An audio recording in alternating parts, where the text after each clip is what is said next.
Alright, so, I'm pretty sure a lot of people are talking about this, and I just wanted to throw my 2 cents in. Even though this doesn't really interest me, this is another move DC's made that has made me facepalm. Today I'm going to be talking about the Before Watchmen Prequel series they're coming out with.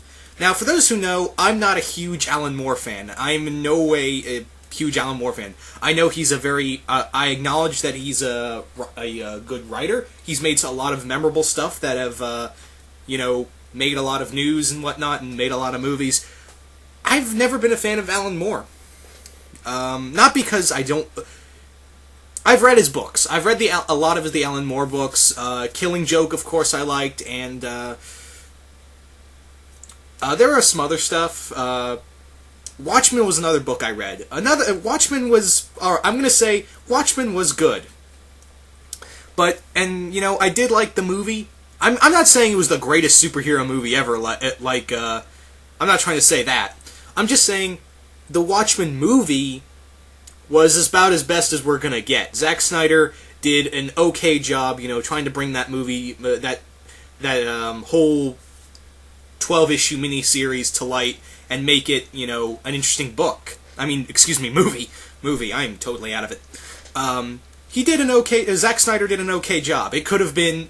I look at it, at the Watchmen movie, basically like, it could have been worse. That's how I look at it. I know a lot of people were mad about the movie, but I'm not here to talk about the movie. It's been announced... Actually, this has been announced for about a few days, I think, that Dan Didio and the rest of DC have decided to make a Watchmen prequel series with all the characters as prequel series, like mini-series. Now, I gotta agree with what Ziploc Gory said about this series. First off, this is a kind of a dumb move. They already rebooted the comics and now they're gonna do a prequel series. A lot of fans out there who are die-hard fans of Watchmen are going to be so pissed off about this. Now, I'm not a huge fan of Watchmen, but I acknowledge and respect the Watchmen fan base. I can honestly feel, because, DC's done some stuff that has pissed me off as well. So I can totally understand your if you have any anger about this, that if you guys think it should have been just left alone, and, just left alone, and, it's only Alan Moore stuff, don't touch it anymore, DC, I can totally respect that you're mad. But if you're, but me, I don't care. I'm not gonna pick up the books. I just don't care. Because it's another dumb, it's a move from DC that I already know is going to get some hate. But on the other hand, I'm looking at it at another point. At least, I'm going to give them credit. They're putting on, very big-name writers. It's not like they're gonna throw it's not like they're gonna throw, they're just gonna throw random names on it. I thank God they're putting, people who have, gotten some recognition on,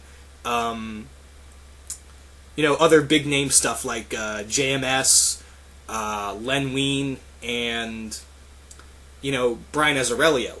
The only one I could actually, if I was to choose, if anyone said, hey, you want to buy one of these books, the only one I could see myself not buying, but reading, like I could just go to the store and read it, would be the Rorschach, the Rorschach miniseries that's being written by Brian Azzarello and Lee Bergimio. I love anything those two do. Joker, Lex Luthor, the Deathblow series,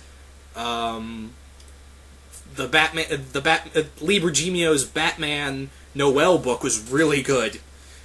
But, yeah, the only one I could see myself reading, and, not buying, but I could see myself going to the store and just reading through it, would be, that one. The other one's JMS, alright, Andy and Joe Kubert. I love Andy and Joe Kubert's artwork. J. Michael Straczynski and Adam Hughes on Dr. Manhattan. I like that idea of having those two together, and JMS has actually, I think in some interviews JMS was like, Dr. Manhattan is an interesting character, so, Dr. Manhattan is a character I could see JMS writing. He's just one of those he's one of those superpowered characters that is a very deep also has a lot of deep background to him that I could see JMS playing with. Kind of like how he did in Superman Earth 1. Granted, his Superman run was very below par in my opinion, but however, the Superman Earth 1 book was something I got behind. I was really interested in, and it was a really well done graphic novel in my opinion. And I think that's where I think his strong point is doing, because he like what I've noticed about JMS is that he really likes telling these epic tales very slowly. And since this is only going to be a 4-part miniseries, maybe we'll see some build up at least the first 2 parts, and then move on from there. But like I said, I don't care. I mean, if you guys are going to read it or you guys are mad about it, I can totally understand. But me, I'm just going to, if I see it on the comic racks or, when it comes out in trade, I'm going to be like, okay, moving on. But, yeah. But, like I said, at least they're putting people on there. Darwin Cook is another one I'm surprised they put on there. Darwin Cook was another one of those people who said, I didn't want to mess with this. So, he's doing the writing, I believe, for the Silk Spectre one, and he's doing the writing and artwork for the Minutemen book. But yeah, I don't think it's a smart move from DC, but I'm not going to question it. As a company move, it's a company move. I don't care. Plenty of other stuff from DC I'm reading. I'm going to try to start reading the Scott Snyder Batman run. Still keeping up with Aquaman. But,